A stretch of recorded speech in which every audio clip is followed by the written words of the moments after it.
If you're like 76% of Americans who commute to work alone, chances are you've had a commute like this. Stop and go traffic, bumper to bumper, with no end in sight. And when you finally reach the end and the road clears up, you realize there was no reason for traffic to be stopped in the first place. Experts call them phantom traffic jams, those moments when traffic grinds to a standstill for no apparent reason. Quite often, I find myself thinking, oh, there must be an accident a few miles ahead, or there's someone who's blocking the left lane or something. And it's unfortunate that it's actually not that simple. These traffic jams are often caused by a car that slows down during heavy traffic to check a phone, sightsee, or tend to screaming kids in the back seat. And the resulting chain reaction is like a ripple in a pond. And that causes a ripple effect that can slow down dozens of cars behind them. At some point, the car in the back of the ripple is forced to come to a complete stop. Traffic comes at a big cost, in both time and money. A new study found the average urban commuter spends about 54 hours each year in traffic.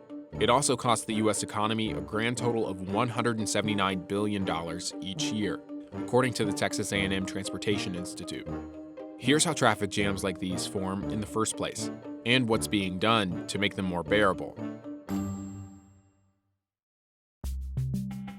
First, let's take a look at how a phantom traffic jam starts. It begins with just two cars traveling on a highway.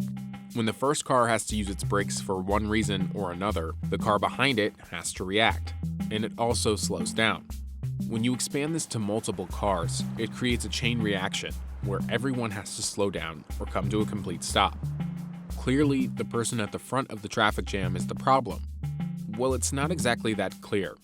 According to the Institute for Electrical and Electronics Engineers, traffic jams could be the result of the car in front slowing down and how the car behind it reacts, what it calls bilateral control. Here's how they explain it.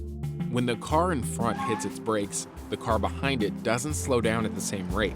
It takes a second for the driver of the second car to react, and they often have to brake harder than the first, meaning the car slows down even more.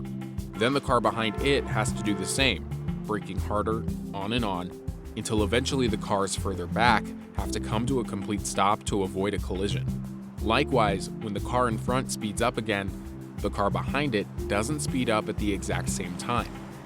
It takes a moment for the driver to move from the brake pedal to the gas pedal, meaning it takes longer for them to speed up. This, in theory, prolongs the traffic jam. And this is a dynamic system where every vehicle is doing the right thing, namely following the one in front of it, which seems logically, the right thing to do. But if they're all doing that, it turns out then you will get these increases and decreases in speed and density. And if those fluctuations get large enough, then you've got stop and go traffic. And, we're all familiar with that.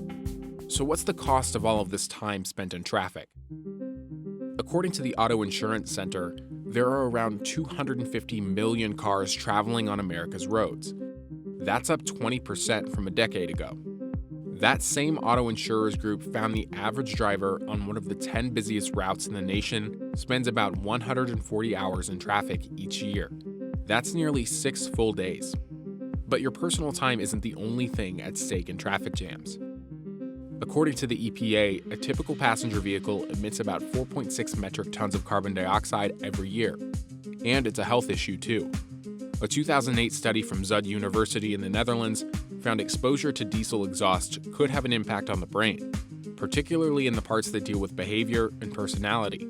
It's been linked to heart disease, respiratory issues, and cancer. Exhaust may also cause brain cell damage and elevated autism rates, according to studies with mice. Then there's the money wasted. The Texas A&M Transportation Institute reports the congestion cost per commuter in 15 of the largest U.S. metropolitan areas is $1,730. All told, traffic congestion wastes an estimated 3.3 billion gallons of fuel and costs each U.S. commuter more than $1,000 a year. So is there anything individual drivers can do to alleviate the traffic on their commute? There's actually a traffic jam etiquette, according to the Auto Insurance Center, and a number of things drivers can do to help ease the problem. The first recommendation is to acknowledge other drivers. You may even want to turn on your hazard lights to warn vehicles behind you that you're approaching slower traffic. Don't tailgate. Leave more space to allow you to slow down instead of stopping, so traffic can keep moving. Bilateral control does the kind of illogical thing of saying, look behind you as well. And so in addition to just looking at the distance to the car in front, look at the one behind. And the simple version of it is try to equalize the two distances, try to stay in the middle between the car in front and the car behind. One of the side effects of that behavior is you won't be tailgating. Don't use your cell phone. It's illegal in most states. And regardless, you'll likely anger other drivers who see you're not paying attention. Don't use the expressway shoulder. Drivers might not see you coming, and police often lay in wait for drivers who see it as a faster route. Lay off the horn. Venting your frustration with a car horn will only serve to irritate other drivers. Use the zip merge technique. When traffic is merging, two lanes merging into one can keep both lines moving if everyone allows a car to join the lane in front of them. And finally, use traffic reports or apps to find alternative routes. Waze and Google Maps provide live traffic updates as well as alternative routes. There are a lot of cars out there. Following the rules and being considerate of others is one way to keep traffic moving. But unfortunately, not all drivers are going to follow these rules. So is there another way to end traffic jams for good? Equal spacing between vehicles is the best way to prevent traffic jams before they start. And that's sort of at the heart of bilateral control, that yes, if you have disturbances, they will affect the neighboring vehicles, but the effect dies down rather than increasing the further you go, which is what happens in car following. However, no matter how good a driver someone is, they can't move in perfect time with the car in front of them and behind them. But autonomous cars could.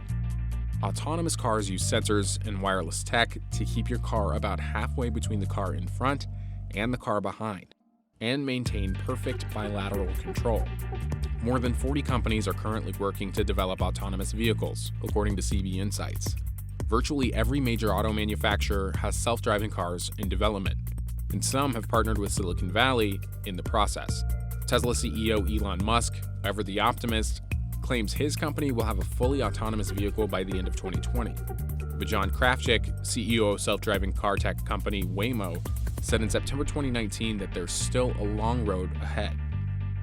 Fully driverless vehicles may still be a ways off, but MIT's Bertold Horn says newer cars with adaptive cruise control and current self-driving tech could be adapted to keep proper spacing between vehicles, and it could be done in just a few years.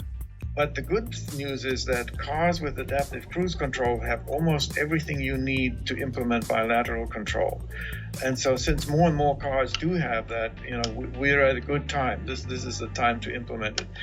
And so the only addition is you need to have sensors out the back, obviously, in addition to the ones in front.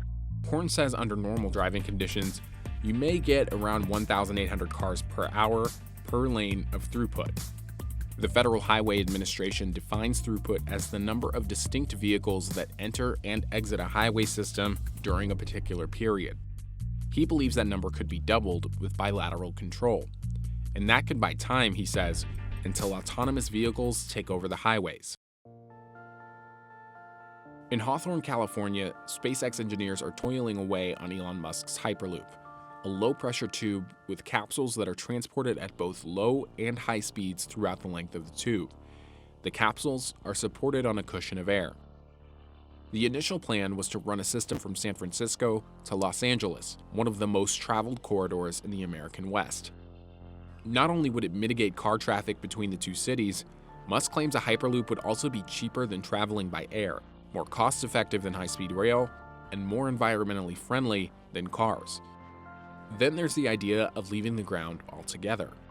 Urban air mobility took another step forward in October when a company called Volocopter conducted a test flight over Singapore's Marina Bay. Uber Air promises aerial ride-sharing at scale. The company plans to roll out in Dallas, Los Angeles, and Melbourne, Australia in 2023. Testing in those cities is expected to begin in 2020. So the next time you're sitting in bumper-to-bumper traffic, cursing the drivers ahead of you, Imagine yourself getting to your destination via an autonomous car, Hyperloop, or air taxi. For now, though, you'll just have to wait.